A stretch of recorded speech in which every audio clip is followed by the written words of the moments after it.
so what's going to happen here is I'm going to go and I'm going to share my screen. And when I do that, I'm probably not going to be able to see any questions. So if you want to put them in the chat, then go ahead and do that. And then I'll answer them when I'm done.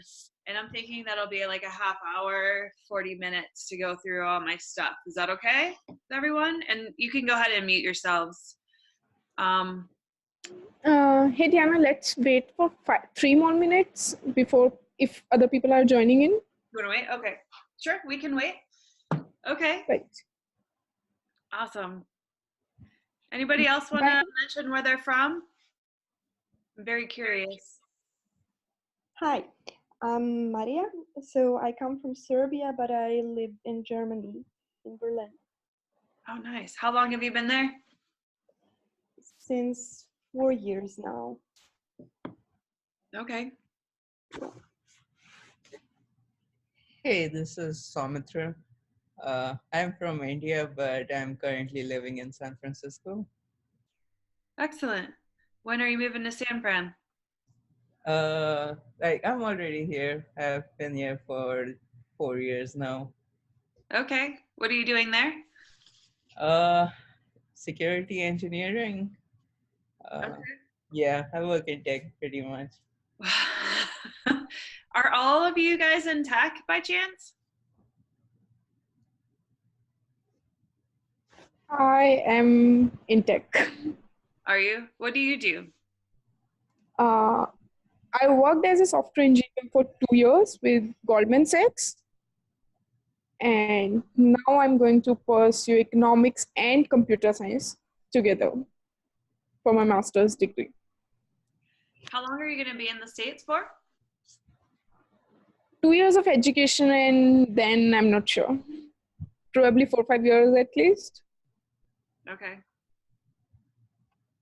Okay. Did we get anybody? Shan, did you want to say where you're from?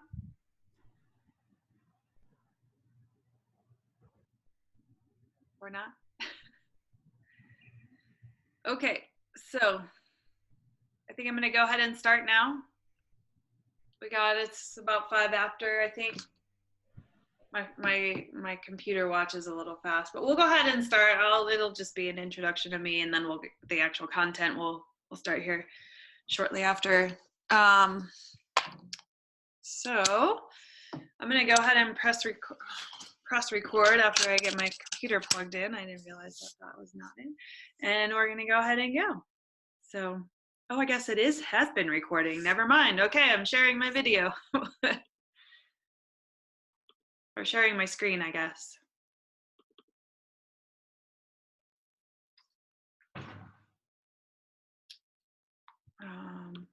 Not that one, this one. Okay. I guess I can still see you guys. Can you guys see that okay? Yeah, I can see your screen. Okay, perfect. Just don't know. This is gonna take, there we go. Okay. Now I have to go back to the beginning. I was practicing just a little while ago. Why is it not working? Okay, there we go.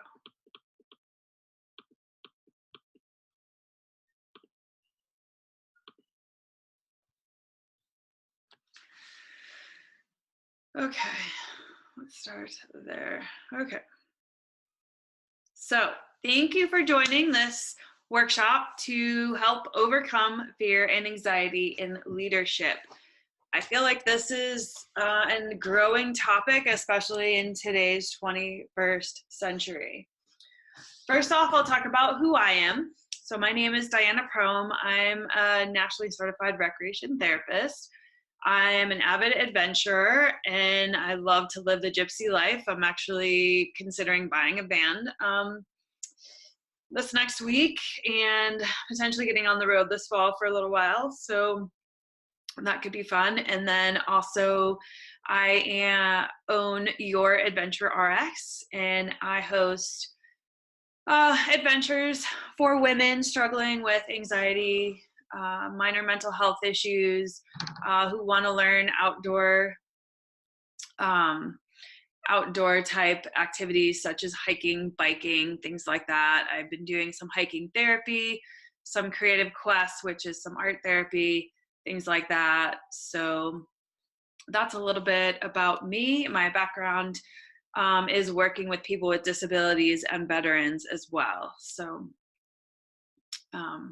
yeah, spent many years working and playing in the outdoors. So let's talk about the Creative Women Leaders. Creative Women Leaders was started by me through Lean In years ago after I read the book by Sheryl Sandberg.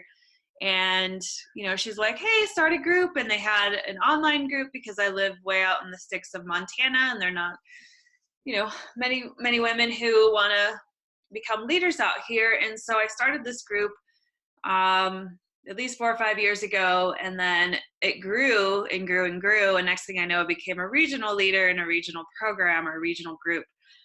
And so we're always looking for help, and we're always trying to strive to inspire and motivate women like you, and we want to help you reach your highest potential.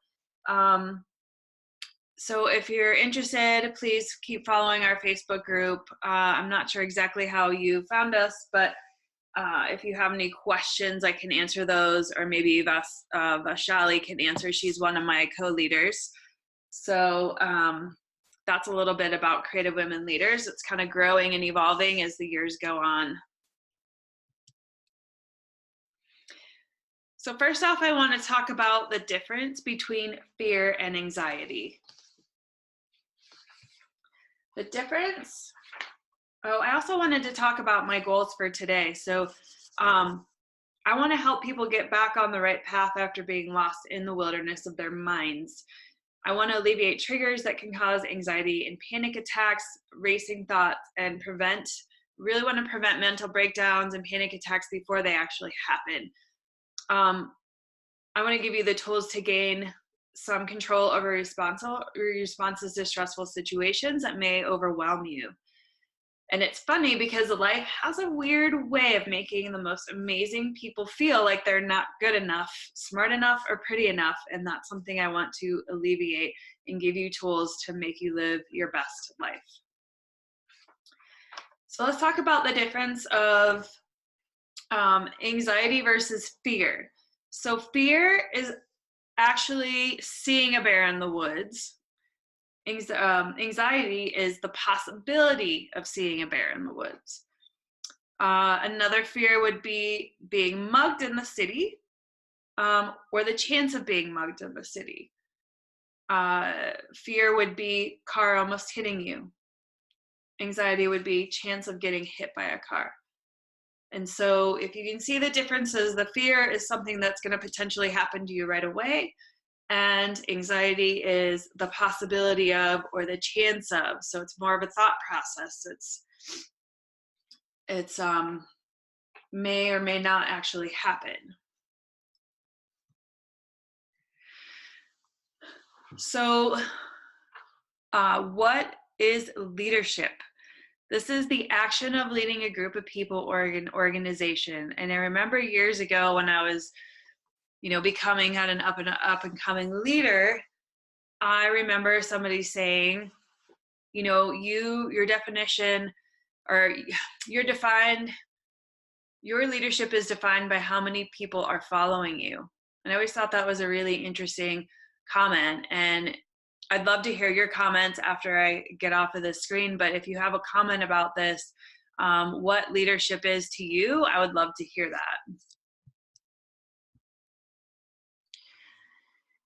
So one of the things I wanted to start with, and we're going to go over these a little bit more in detail in a bit, but I want to talk about how we hijack ourselves, and I want to kind of break this pattern.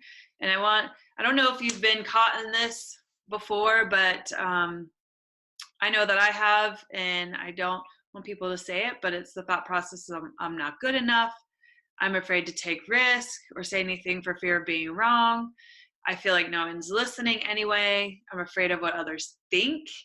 It's hard for me to be vulnerable. I've heard this many times in some of my therapy programs. And the last one is I don't have enough experience. such as imposter syndrome. Did you guys have a question? Are we good? Okay, I'm gonna continue on. Cool. Oops, sorry. So let's talk about why leaders today are feeling overwhelmed. And I'm sure you can just read the first one. The digital age is probably the root cause of a lot of anxiety and overwhelm in today's society, because we're in the 21st century and most of you guys are in tech, and you probably know that everything is going towards technology, social media, TVs, phones, iPads, computers, noise. You have a device in your pocket that buzzes and rings everywhere you go. Your single email box is turned into multiple inboxes. Then you watch the news with an endless cycle of outrage and controversy. And then not to mention social media is really, really bad and creates a lot of outrage and controversy as well. And then we're going to add on the responsibilities of work and home, or maybe at your home. And as a result, your work follows you because you can't get away from it, and people contact you endlessly and you can't seem to get it all done. And people wonder why anxiety is on the rise. It's not really rocket science. It is part of the problem. Before we jump into the practical ways to be stress, anxiety, and overwhelm free, I just have a note that I've created another class called the Super Shero Leadership Skills. This course will help leaders like you get into your life and get into leadership, focusing on energy and priorities that will work in your favor.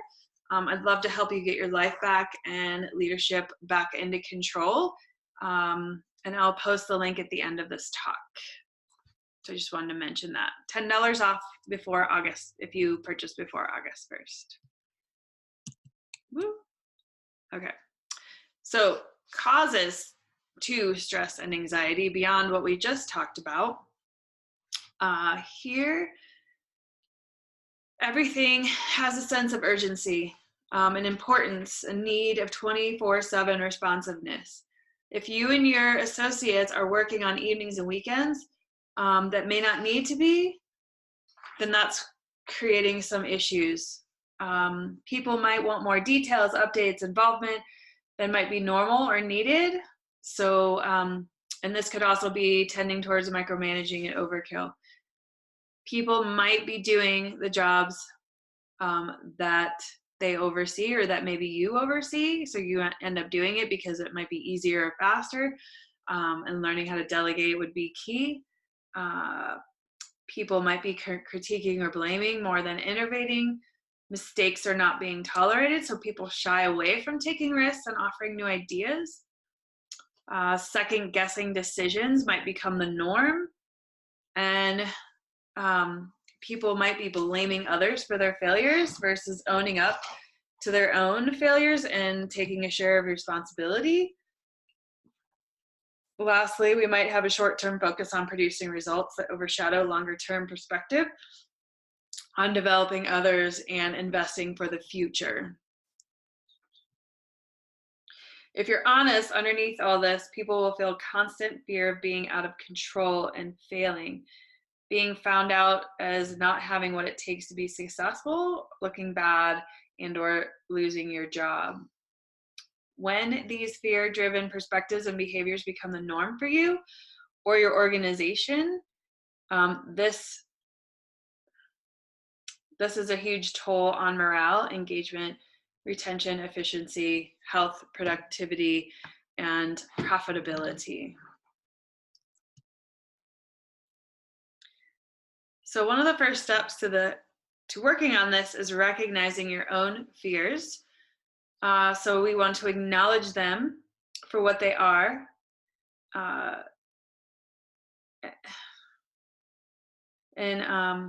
So we want to acknowledge them for what they are. Before you can properly face your fear, you must recognize which areas of your life are riddled with fear and anxiety. And these are called conditional fears. these three that are listed down here, and they might be from your personal upbringing. They might be from past experiences that can cloud or make you have judge experiences, your education or lack thereof, and also I'm going to throw in there your personality. In the case of leadership, in specific leadership fears, we need to think about what those are, and we'll talk shortly about what those are here next.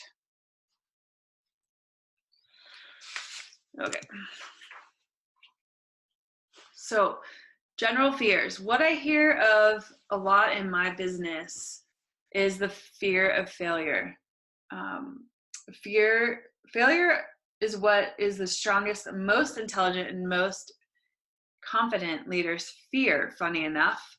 Whether starting a new project or succeeding in the current one, the difficulty lies in escaping from the gnawing sense of continual failure. Being afraid to fail will lead you to tell people that you don't expect to succeed. And if you lower your expectations, it's going to destroy imagination. So ask yourself this: would you feel worse afterwards if you had failed or if you had not even tried? Question I'll give you to think. Second one is fear of making a mistake, which is similar to failure. When we become afraid to move forward, we're afraid of making mistakes along the way, but we also might miss great opportunities to learn. True leaders will sometimes assume that others will make mistakes. An entrepreneur or a leader will seize every small failure or learning opportunity to reach a goal and do it together as a team.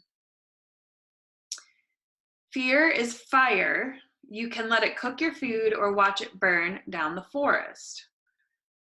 Ask yourself this: what if you weren't the right person for the job? Maybe if you fear being rejected, look in the mirror and answer the question, is it time to move on? Approach this fear profoundly, but with a distance. Don't take it personally, and don't be hard on yourself. Be honest, because sometimes we can get ourselves in this situation. Hello? Hi, Nancy. कुछ तो गड़बड़ हुई हाँ तेरा ही खराब है वो उसे बंद कर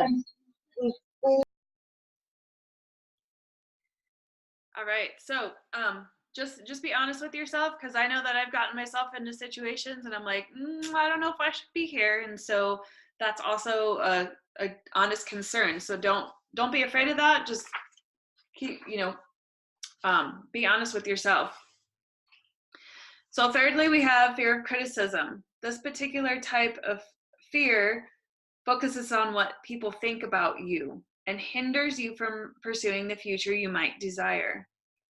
Being afraid of what others are telling you, or maybe that you cannot do or should not do, or what you cannot accomplish, will quietly fester if it's left untreated. This is something I want you to really pay attention to, is when you are closed to ideas, what you hear is criticism.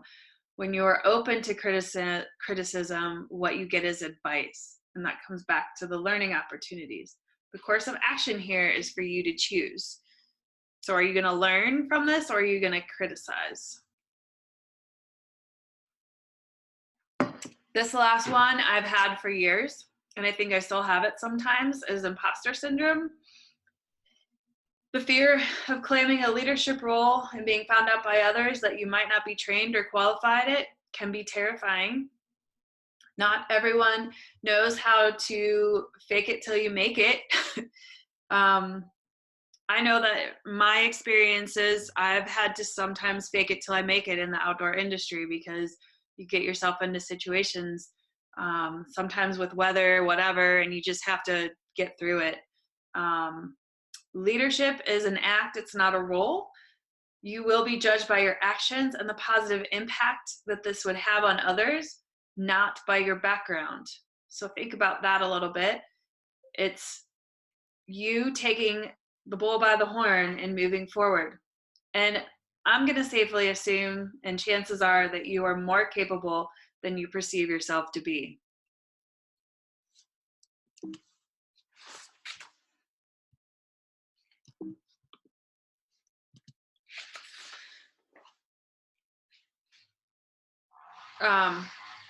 So, oops, I just went too far. So I kind of put a couple things here that were our fears in leadership. And there's three big ones that I think that are important. And one of them is the fear of making decisions. As leaders, we were potentially put in high-level management decisions. We could make life-altering decisions, million-dollar decisions. And sometimes I can make you feel like you're gonna fall off a ledge.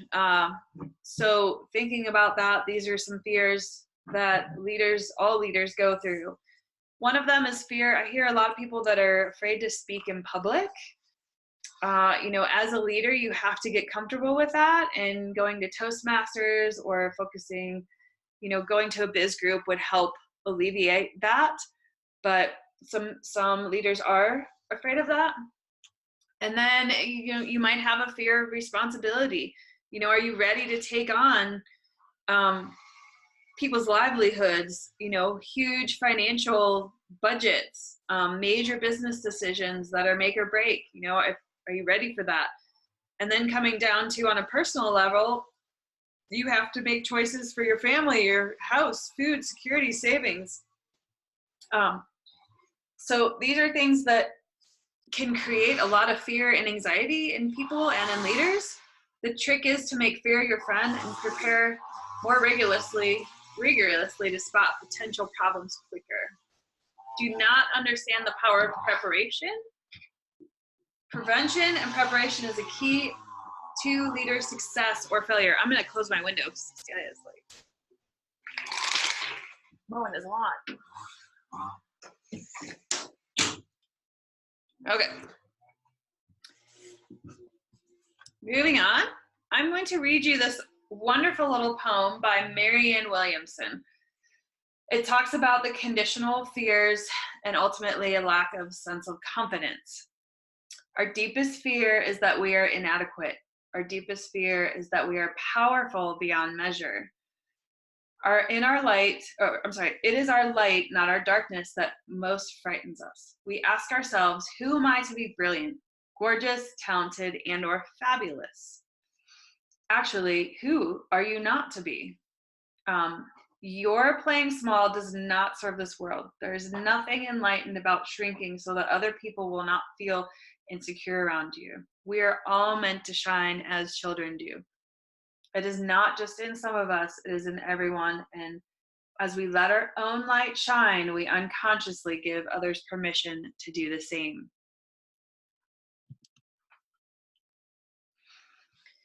Okay, so let's talk about some solutions to all these fears and anxieties now that we've addressed what they are. Because I want to get you back on the trail to a better mindset, and I don't want you to be lost in the woods. So sometimes anxiety and stress are best handled by a medical doctor or a good counselor, but there are also some of these things that you can do daily to help keep you going and on the trail up the mountain. So let's talk about the first one. And I think it's pretty much the first and foremost important is taking care of you. Many years, my years of guiding outdoor experiences taught me that you have to take care of you. Other people's lives were in my care, and if I couldn't take care of myself, how would I make sure others were safe? Seems counterintuitive and selfish, but think about it. If I were to tire myself out, make a bad decision, someone's life could be in my hands, and that wouldn't be okay. And this is the same as in real life. Your family and coworkers and friends are on your lifeline, and taking care of you mentally, physically, and nutritionally well by eating healthy foods will help you beat those anxieties and fear. Because listen to this, when you're in a good headspace, you can tackle anything you put your mind to. So please remember to take care of yourself. You are number one.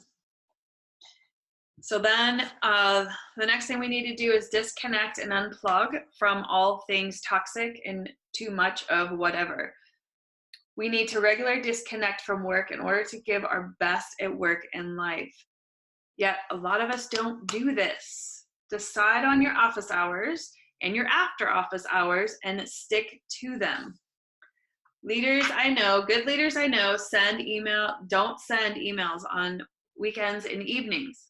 This helps them unplug and helps train others to not expect them to respond during off hours. And this sets the tone for the rest of your organization if you are a leader in an organization. And you have to know when to call it a day. When you're anxious and stressed, driven leaders often get tricked into thinking that they need to do more. And this is not necessarily the case. Sometimes the best we can do is call it a day. Maybe if it's 2 o'clock in the afternoon. And I'm not talking about doing this every day. But what I'm saying is sometimes it's best to give yourself a break. Because the more driven you are, the more true this is. Because if you don't, and just like getting lost in the woods, you'll end up getting more lost and you'll waste your resources and you spiral more deeply into overwhelm. And then you're going to deplete everything that you have. And if you're working on a computer, you're going to stare blankly at it, and it's going to get, you're going to become less and less productive as every hour passes. And then you're going to come home miserable to your family, who now potentially is irritated with you. So no one gets credit for unproductive work. So give yourself a break, go for a walk, take a nap, make a hard break with work for a day, and come back rested, refreshed, with a better space and mindset for the next day. Because a rested you is a better you. So then we're going to connect to the positive sides of things that satiate you. We're going to prioritize and schedule energizing non-work activities and protect those times too. Remember, we talked about the schedule. It's a whole lot easier to say no to working unnecessarily in your off hours when you have dedicated and decided in advance to say yes to going for a run, or having a dinner with a friend, or attending a class. Or my favorite is spending time outside in nature. There's studies that say that if you spend time in nature, that it's better for your mental and physical health. So get outside.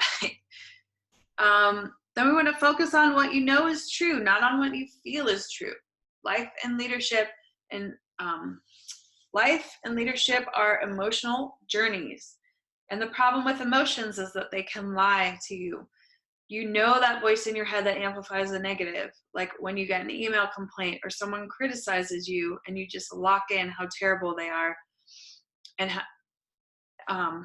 how everything is. That's not a helpful voice to keep with you. Similarly, when you're overwhelmed, it's easy to start thinking in absolutes. Everything's bad. There's no way I can handle this. Things are totally out of control. I'm just dead if this keeps up. But this is not true. So stop bringing it to the forefront, because everything's not bad. And my guess is that you've handled some pretty complex stuff in the past. Not everything is out of control like you might imagine it to be. And when you're overwhelmed, focus on what you know is true, not on what you feel is true, because emotions lie. And then lastly, this is one this is not where we're at. Sorry. Know your emotions under stress. How to keep it cool under pressure. Like, know how you respond to stressful situations. This is really good to talk about with your coworkers, because sometimes you can alleviate, again, prevention, unwanted situations before they get to a blowing point. So how are you under pressure? Do you dive into impatience or impulsiveness? Are you insensitive to approach? If so, then you may need to remind yourself to slow down. Consider these options, get input, and think through the impact of your decision on others. Don't get caught up in other people's drama. If you have a think it through style and tend to overanalyze and become a perfectionist under stress, then you may need to move through your fear of not being right and make a decision and just do it. Remember that something worth doing is worth doing good enough. Time box your decision-making time. Schedule time with others early in the decision-making process to help you help force you make a decision more quickly. And remember that sometimes it's better to do the job and to move on than to get stuck in analysis paralysis. So managing your own anxiety is the first step to being able to work effectively with someone else who may be leading by fear and stress. In fact, if you're calm and not letting stress and fear rule you, your attitude and emotions can rub off on other people. Mood and emotions are contagious. So some more solutions are, we're not going to take these things personally. The other person's critiquing may be more about their anxieties than it is about your performance. If you realize this, you may be freed up to empathize and help instead of defending yourself or retaliating. Consider the other person's communication styles and emotions. Their communication may be skewed because of their own fears. So giving that person more information and detail than you think is needed might be helpful, or you may be able to nudge them away from the extreme, which is like help that person stuck in analysis paralysis to make a better decision or a quicker decision. And now we want to break it down, sister. Quick little wins and calling it a day are not going to get you out of overwhelm for long, but they can help with the immediate crisis. So think about one day at a time, and then you can maybe move forward from there. I get a lot of people who get so caught up in their own world and so worried about the future that they forget to focus on today. So sometimes you just have to, as I call, bring it back to river speed. As a whitewater kayaker, I used to, if you let the river rule you, you're going to end up in places you don't want to be. But if you back paddle and bring it to river speed, you can actually take control of the situation, just like in life. If you start at the present tense, that can help alleviate unnecessarily overwhelm. If you are constantly overwhelmed and stressed, the problem could be your system isn't working for you, it's working against you. And chances are that system was designed for a different stage of your life, like when you had no kids, fewer kids, or you had fewer staff. So chances are that your system, may not also be designed for your future, as even more responsibilities and things come your way. So this is also something I can help work in my leadership workshop that I'm doing. So why is that? And so, well, your natural tendency is to think of everything that comes your way as individual or random things, but that's not really how it works. As you deal with overwhelm as a leader, think about making categorical decisions such as, I only do meetings on Tuesdays and Thursdays. I only do one-on-ones with my direct reports, and I no longer meet with so-and-so, or I meet just with my managers. So then we also need to focus on saying no. It won't take you long to realize that you can manage your workflow and life into categories pretty quickly. Then decide which ones are best for you and embrace that season of your life. What about the exceptions? Of course, we all have exceptions, but no one lives an exceptional life if everything's an exception. After all, that's exactly how you got stressed out in the first place, is my presumption.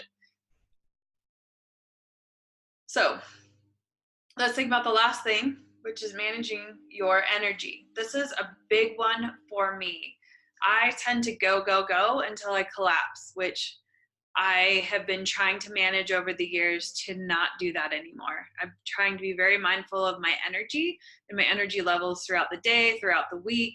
Typically, after the weekend, you have a little bit more fresh energy, and then it wanes as the week goes on. Some people do better in the mornings. Some people do better in the evenings. We all get 24 hours a day, but they're not created equal. I'm typically a morning person, and so I get more done in the mornings, and then I try to do the less stressful, less taxing activities in the afternoon is how I schedule that. So whatever stressful or hard writing, whatever it is I'm doing that in the morning versus the evening. So if you're better at 8 a.m. versus 8 p.m., think about those things. And think about maximizing the potential for your leadership is doing what you're best at when you're best at it. And I can pretty much guarantee that when you shift that alone, you'll double your productivity. So you're going to become a better leader because you're doing what you do best when you're at your best. You'll become a better spouse, better focused at home. You'll be a better parent, neighbor, friend, because you actually have taken the time to relax and engage.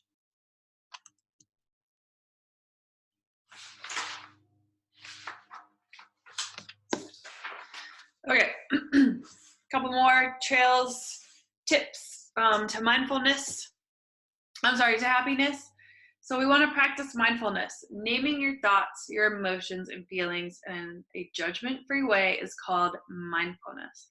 It brings your brain to the present tense. We just talked about this as in whitewater kayaking. If you imagine yourself in the river, you're going to go with the flow. You're going to jump in and you're going to be one with the river. I have realized by knowing and acknowledging when I get anxious, that if I bring it back to the present moment, I am a better person for the day. The next one is we want to become friends with our anxieties and or our fears. If you have been wondering or annoyed, if you've been wondering how I've managed this, it's because I've come to see my anxiety as my most loyal friend that I wish I didn't have. It is a part of me. It's how I was made. And if I'm committed to living the most authentic life and being an authentic leader, I have to let it in and I have to acknowledge it and let it be known. When I start feeling my telltale signs of anxiety coming on, I start by saying, okay, it's all good. I'm going to bring it back to present and focus on what I'm actually feeling. It's just a non-judgmental way of naming that can be very powerful. Again, we don't want to fight the current. We want to jump in and go with the flow. Being able to non-judgmentally see and experience your thoughts and feelings as they are happening is not just important for working through your anxiety, it can make you a better leader. And then lastly, we need to remember that you are okay and you will be okay. If you're breathing, there's more right with you than there is wrong. You are a better person and better leader because of this, and you can lead with this through anxiety. And I did a previous workshop with a counselor, and she had an interesting way to say the only way out is through it. And so that's what we have to do, is we have to face it. We have to go through these issues to get through them. Pressure, stress, and anxiety, they're not going to go away. So it's going to be up to you on how you're going to lead them starting today. So the only thing stopping you is you. So I want to thank you for taking the time this morning. I'm going to answer questions here in a minute. If you are interested in taking the Super Shiro class, you can find the link at yourventurex.com under experiences or Eventbrite where you found the sign up for this one. So questions, folks. I'm going to get back on here. I'm going to stop the sharing. Okay, anybody have any questions about this today? Any questions?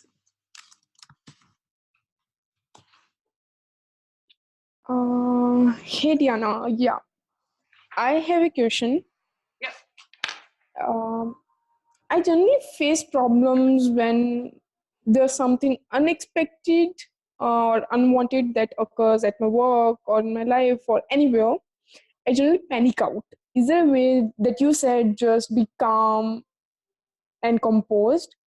That's something not possible for me that easily. Any tricks or tips for that? Okay, can you repeat the question? I had a hard time understanding you. Or can you type it in? Yeah. I'll just repeat.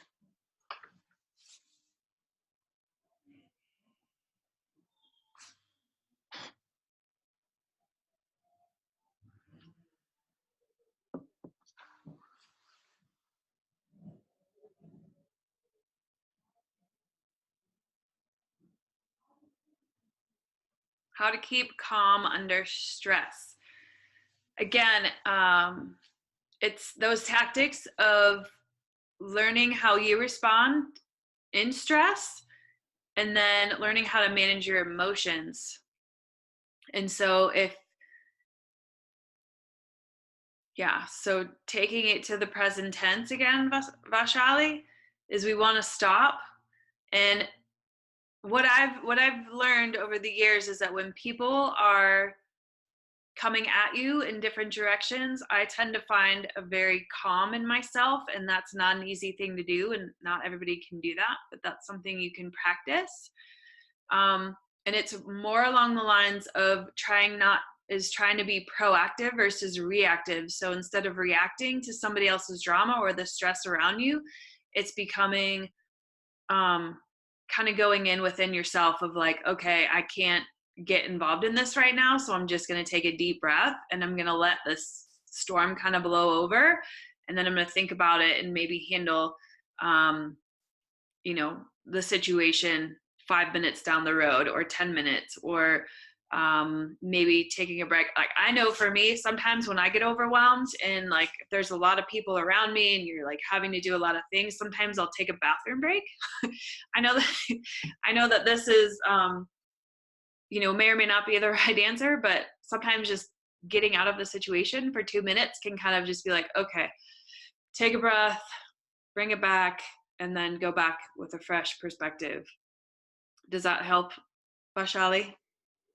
Yeah, I think I'll try that and it should help. Thank you. And think about some of the tips that I will maybe look over some of the solutions. I can send the slides to you and think about it, and we can work on it another time as well. But yeah.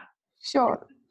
Actually, it's weird. I want to share an experience that when I'm overwhelmed or I'm under stress, crying helps me.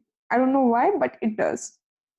I just go to some isolated place, I cry and come back, and I'm fine generally. But this isn't a way that works every time. Like, I feel when I was younger, I used to cry a lot in emotional situations. I think as you get older, it becomes easier because you are able to let go of stressors that may or may not be bothering you.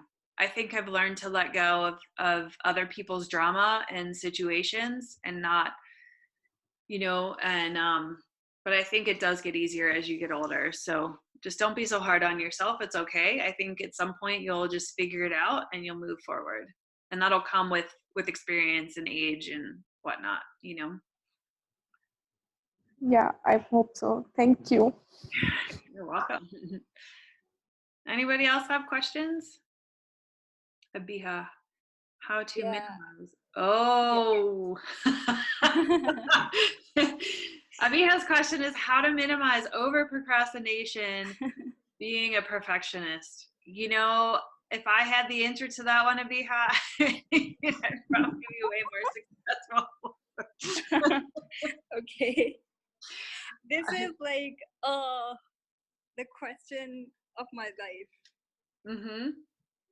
So I think what happens when we're procrastinating, and I recognize this in myself because I am a big procrastinator, is that I'm almost afraid of succeeding. I think if I end up spending the time, I might be successful. And honestly, I think that's where my procrastination comes from. Okay. Yeah, and then if you are a perfectionist, then you're coming back to that afraid of failing, afraid of not doing it right, is my presumption. Yeah, I agree. That's the case with me. Like, I'm too afraid to fail. Yeah. And I think that you have to go back to that fear of failing and not being afraid of it, and then that will help the procrastination. I call it procrastination station, and I tell myself, I'm like, you're in procrastination station. You gotta get back at it. I live there. I live on that station. Abiha, you're a very talented woman. I know you, and I think you're in that imposter syndrome, and you need to work on getting out of that procrastination station. I'm gonna kick you out. You're not allowed there anymore. And question 2. So I think you do know already. For the other listeners, I'm going to China, and there's going to be a lot of like brilliant people there. I don't know if it's imposter syndrome, but I'm definitely like, my mentors and advisors are telling us right now that you might start comparing yourself with all of the other people because they have planned and they've got everything figured out, most of them. So I feel extreme stress just due to that. And I don't know if that is going to keep increasing in the future. And I've talked to a few people who are also coming and they're also feeling the same stress. So I'm assuming everybody is feeling the same way, but still, like, how do I minimize it for myself and maybe help others as well? That's a tough one. I think when you're going to somewhere unknown, it's hard to prepare. And I think as much as you can do research and you can prepare, that'll help alleviate some of those stressors. But you also have to believe that you are very capable and that you are going to manage just fine. And you're going to an unknown. Some of these people maybe have an upper advantage that may have been there before or lived there. So I wouldn't be so hard on yourself. Just prepare as best as possible and just do you. I don't know if that helps.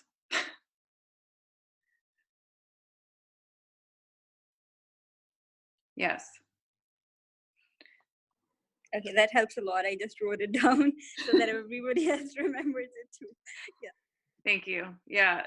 Thank you for writing that down. I think, again, we are our own worst critics, and we're super hard on ourselves. And I think we have, especially you, Biha, you're very smart, and I think you need to give yourself more credit.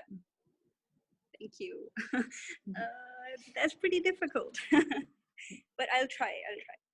No, you okay, we're not going to try. We're going to do today. Today, okay. And tomorrow. Right after this session. Okay. And after, every day. Yep. You've got this, Abiha. I have complete faith in you. Thank you. Yeah. Anybody else have questions? These are really good questions. Thank you.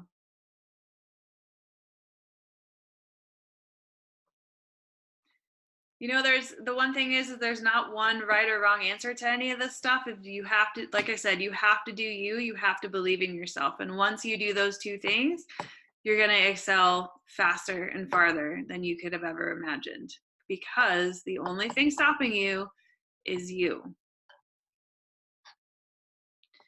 So if nobody has any other questions, I am going to close out this meeting and say thank you for coming and joining this group today, or this webinar. And I hope to do more in the future, so stay tuned.